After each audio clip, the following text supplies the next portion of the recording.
Bora lá, nação, para a coletiva do técnico Tite. O adversário tirava a infiltração e bloqueava também essas infiltrações no primeiro tempo. Então, tu olhando sobre as duas óticas, tu não vai fazer sempre. E é um processo de evolução também da equipe.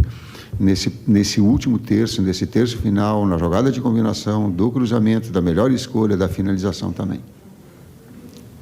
Oi, Tite. Boa noite, Sérgio Lobo. Vou talvez te perguntar, porque foi o primeiro jogo do Maracanã, né, nesse campeonato carioca. Choveu muito antes do jogo. E eu queria saber a sua opinião e se você já teve um feedback dos teus jogadores sobre como é que estava o estado do gramado, principalmente naquele gol que foi defendido, no caso, pelo goleiro do Vasco no segundo tempo. A percepção que eu tenho, ela é só minha. Não falei com os atletas, não. Tu está me falando a respeito de jogo, dos aspectos do campo. Não acredito que o campo possa ter tido... Ele ficou mais rápido, sim. É sempre uma bola mais rápida. Eu estou relutando para falar que a bola é dura. A bola, oxi, Maria, é difícil. A bola é difícil, a qualidade da bola não é o campo. Tu vê que às vezes ela varia, o lance da precisão de uma batida de bola parada. Eu estou falando de finesse, sabe? O atleta de alto nível, ele consegue. A bola é mais do que o campo. O campo não teve interferência maior. Acredito que não, na minha opinião. Tite, boa noite. É muito característico assim, das suas equipes uma linha de 4 que defende muitas vezes bem fechada, protegendo o centro da área. Pelo lado esquerdo, naturalmente, com o Cebolinha quase sempre pelo corredor, tem uma definição mais clara de quem faz uma recomposição. Por ali, pelo lado direito, muitas vezes o De La Cruz está jogando por dentro, enfim. E as distâncias até para ele cobrir ficam um pouco maiores. Hoje, o Vasco usou muito uma saída com 3 homens e o Piton muito aberto, quase em cima da linha lateral. E a gente percebia que, muitas vezes, ele recebia essa bola com uma distância longa para o Wesley chegar nele. E, muitas vezes, o Wesley estava atraído para dentro por alguns dos atacantes do Vasco que ficavam entre lateral e zagueiro do Flamengo. Foi difícil, a parte mais difícil do jogo hoje foi defender a largura do campo. E essa definição de recomposição, por vezes, pela direita é uma questão com essa movimentação quase sempre do De La Cruz por dentro? Com o sistema do Vasco, sim. Atenção. Opa, tivemos um probleminha com o sinal lá no Tite, justo no momento que ele estava falando da bola, né? Agora há pouco, né? Curioso isso. Yas aceita. Com relação ao Varela, né? Assim, a marcação do Veguete, principalmente, que explora muito esse setor, algo que nós bate muito assim, em cima da pergunta do Mansur, né? Porque nós tentamos neutralizar a fonte, no caso que era o Piton, que nós sabemos que é uma das forças do Vasco. O primeiro tempo um pouco mais de dificuldade, correções no segundo tempo e a gente conseguiu controlar melhor. Enfim, é um atleta que tem esse tempo de bola, né, como um dos seus pontos mais fortes e que merece ser respeitado, né? Tivemos essa vulnerabilidade no primeiro tempo e no segundo tempo conseguimos corrigir. Tite, boa noite. César Sampaio, boa noite. Gil Carvalho, Rádio Superando Gigantes Esportes. Tite, o torcedor, é claro, né, mais experiente que Vossa Excelência não tem, porque é muito experiente. O torcedor, em clássico, ele fica preocupado, porque se não ganha, já tem um outro na quarta-feira contra o Botafogo, e o Flamengo, claro, né, não desmerecendo o Botafogo, pelo gigantismo que é o clube, o torcedor começa a se preocupar. Claro que o trabalho tem um pouco mais de paciência, tem que ter. Você acredita que na próxima semana o Flamengo vai estar melhor do que foi hoje? Obrigado. Que ele reproduza o padrão de construção e de criação com a melhor finalização. E em terra de imediatista, quem tem paciência é rei. Ou quem trabalha no futebol é rei. E eu vou ter que ter paciência para conduzir essa situação, porque o futebol ele é assim. Boa noite, Tite. Boa noite, César. Tudo bem? Muito bem. Ouvimos aí o Tite. Vamos para o Emiliano Dias. O Ramon não falou. Não sei por que o Ramon não... Se é rei. Ou quem trabalha no futebol é rei. E eu vou ter que ter paciência para conduzir essa situação, porque o futebol ele é assim. Boa noite, Tite. Boa noite, César. Tudo bem? Cidão Marinho da Litoral News. Tite, a gente tem visto um movimento a respeito dos campeonatos estaduais e há uma incerteza para as próximas temporadas, porque, por exemplo, no ano que vem vai ter o estadual, mas aí tem uma Copa do Mundo de Clubes, Flamengo, Fluminense e Palmeiras já estão confirmados, o calendário vai ficar muito apertado. E aí uma solução para melhorar o calendário seria retirar o campeonato estadual. Eu queria entender de você, do César, de toda a comissão técnica, o pensamento de vocês e do Flamengo também, sobre a importância desse campeonato estadual. Qual a importância que o Flamengo tira de disputar um campeonato estadual nesse momento, depois de ter feito uma pré-temporada nos Estados Unidos? E se me permite uma segunda pergunta, a gente viu também uma torcida mista hoje no estádio, né? Flamengo e Vasco. A gente tem visto pelo Brasil vários locais, vários estados não liberando essa torcida mista, tendo torcida única. Em certo momento do segundo tempo teve até uma disputa entre a torcida do Vasco e do Flamengo, mas na voz, nada de violência. Qual a importância pro futebol de ter essa torcida mista presente no estádio, melhor dizendo, coisa que a gente só tem visto em poucos estados do Brasil? Obrigado. Vou pegar essa segunda parte e falar aquilo que eu sinto. Exemplar. E tomara que não tenha ali fora tido problema de agressão. Cara, o futebol tem outra dimensão. O futebol tem outra dimensão de espetáculo. Eu não sou... Eu volto a dizer, eu não sou puritano, não sou...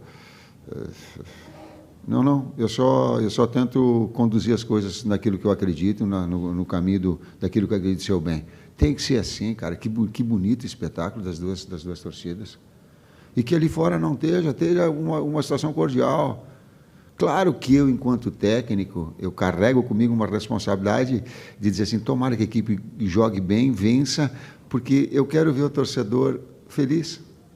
Claro que nós levamos isso daí. Sim. Mas tem um respeito do outro lado, do outro trabalho, ele tem que ser, cara. Senão a gente fica numa sociedade que os seus valores, eles são... Né? Não dá para ser só... Não dá para ter Ministério Público, como já aconteceu comigo, pedir assim, por favor, não deem nenhuma declaração, porque vocês não sabem que nas esquinas ali, eles ficam armando, apontando para a morte. Eu já tive instrução disso. Eu digo, mas como? Então, o Ministério Público ter a necessidade de... Cara, não é assim. Prolonguei, mas ela se fazia importante por uma questão contextual. A outra parte... Com relação ao calendário, né? Brasil, isso é um tema muito debatido. Entendo que... Acho que eu apareci num campeonato estadual, né? E a grande maioria dos atletas, né, tem essa oportunidade, e até dos clubes pequenos também. Entendo que é mais a gestão do número de jogos, né? A gente poderia fracionar um pouco mais para que equipes da Série A, Série B, que estão em Copa do Brasil, que então tem mais competições, pudessem ter um intervalo maior ou uma prévia para que depois entrasse, porque perde todo mundo, né? A gente, às vezes, perde atletas por lesões, enfim.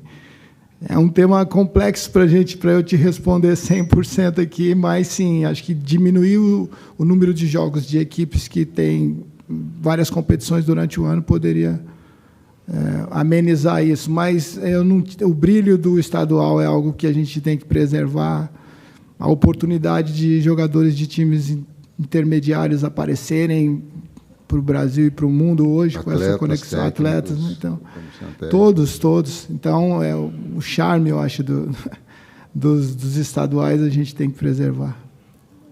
Tite, aqui à sua esquerda, a pergunta técnica.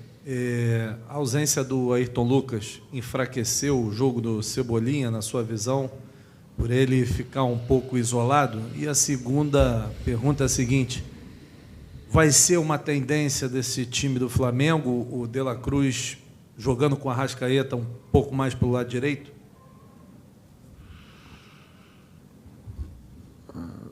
Teve uma crônica de um amigo do Fábio que colocou, que eu digo assim, que a bola fala, que o campo fala e a bola fala também. É um tempo para que essas situações se construam. Eu acredito que sim. Não só, mas uma liberdade criativa maior dos dois, né? com o Gerson entrando e com o Eric. Esse quarteto ele tem aí uma qualidade de passe impressionante. E volto a dizer, não é o imediatismo e achar. Esse processo ele é evolutivo.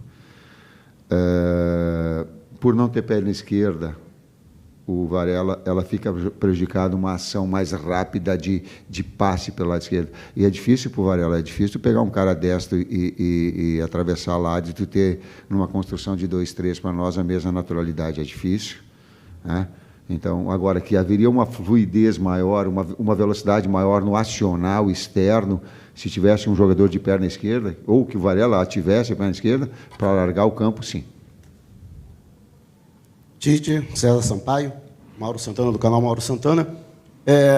Você mencionou, em resposta anterior, a questão do imediatismo no futebol e a necessidade de se ter paciência, mas a gente sabe que o torcedor é ansioso, que é o time jogando na ponta dos cascos, embora seja o 5º jogo dessa equipe na temporada.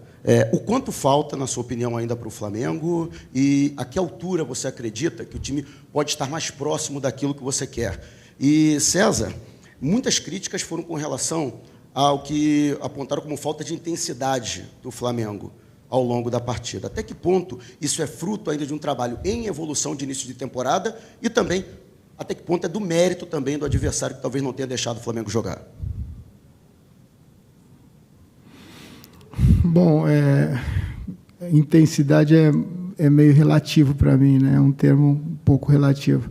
Nós, dentro do nosso modelo, entendo que fomos felizes, aquilo que a gente projetou aconteceu. Como o Tite disse, a gente conseguiu, dentro do modelo, levar a equipe até a intermediária ofensiva e faltou terminar melhor, uma qualidade melhor nas finalizações, né, no último terço, nas assistências, e sabíamos que o Vasco tem essa bola parada ou em movimento, né, uma bola aérea difícil e o contra-ataque também. Então, dentro daquilo que nós planejamos, as coisas aconteceram e dentro desse processo, sim, usar mais a largura do campo na fase ofensiva, usar os dois lados também. Muitas vezes começamos e terminando por um lado que é oriundo aí de um início de temporada. Então, entendo nesse sentido, né? O time foi intenso, mas não conseguiu, né, transformar essa intensidade dentro do nosso modelo em oportunidades claras de gols e gol, né? Sendo que o Vasco teve 2 bolas que o Léo tirou, né? E nós tivemos a chance do pênalti, enfim. É um jogo um clássico, né? Onde tudo isso traduz em oportunidades que você tem que transformar em gols aí para que possa ter esse controle maior da partida. Mas, do meu ponto de vista, fizemos uma boa partida. Desempenho igual a esse e evoluir. Esse é o processo. Qual é a evolução? Um número maior de finalizações precisas. Se fizer todo o controle, der 62% de posse de bola contra o adversário, iniciar com posse de bola, fazer uma criação a 2-3, ter as oportunidades que teve claras e ajustar. Se ele mantiver esse padrão e evoluir e tiver, puxa, eu vou ficar contente já na quarta-feira e na sequência também. Mas com a paciência que o técnico tem que ter. Eu compreendo todos os outros que daqui a pouco querem e têm a vontade de que as coisas já aconteçam de forma rápida, que já flua dessa paciência, dessa consciência a gente deve ter. Última pergunta aqui, professor. Professor, boa noite. Bruno Castanha, boa noite, César. Boa noite. O senhor falou, e agora o César também, né, falando da largura, e hoje o time concentrou muito o jogo por dentro, você falando, tentando se associar numa tabela, mas faltou um pouco mais de finalização, já que o Vasco tinha uma linha de 5, com mais 2 caras na frente, nas poucas oportunidades, um arremate de fora da área não poderia ser uma solução? Sim. E se me permite, já 2 coletivas que o senhor falou, sim, que o De La Cruz vem treinando como segundo homem e também como meia pelo lado direito, vindo para dentro. Na seleção uruguaia hoje ele é o cara centralizado, aquele cara que joga atrás do atacante. É uma possibilidade também para algum jogo, alguma situação do De La Cruz jogar nessa posição? Obrigado. De La Cruz ele tem no tripé ou faz losango no meio campo, ele é um dos carrilheiros, ele é um dos articuladores laterais. Eventualmente, no River, ele jogou como segundo, externo, como jogador não aberto, mas de flutuação e criação, que é como está também. Então, ele tem essa versatilidade, é um jogador versátil. Fez um belo jogo hoje. Fez um belo jogo. Então, tu tem essa capacidade criativa nesses jogadores, e aí tu vai, ao longo do tempo, também encontrar as melhores soluções. Faltou finalização de média distância, sim, tem que machucar.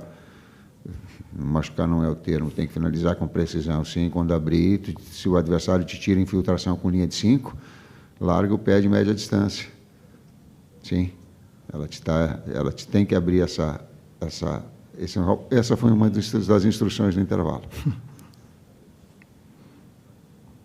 É isso, gente. Obrigado. Boa noite, professor Tite, César. É isso aí, nação. Tá então a coletiva do técnico Tite falando sobre o clássico, sobre os lances que aconteceram na partida. Escreve nos comentários aí a sua análise, deixa o like, a gente se vê daqui a pouquinho no próximo vídeo.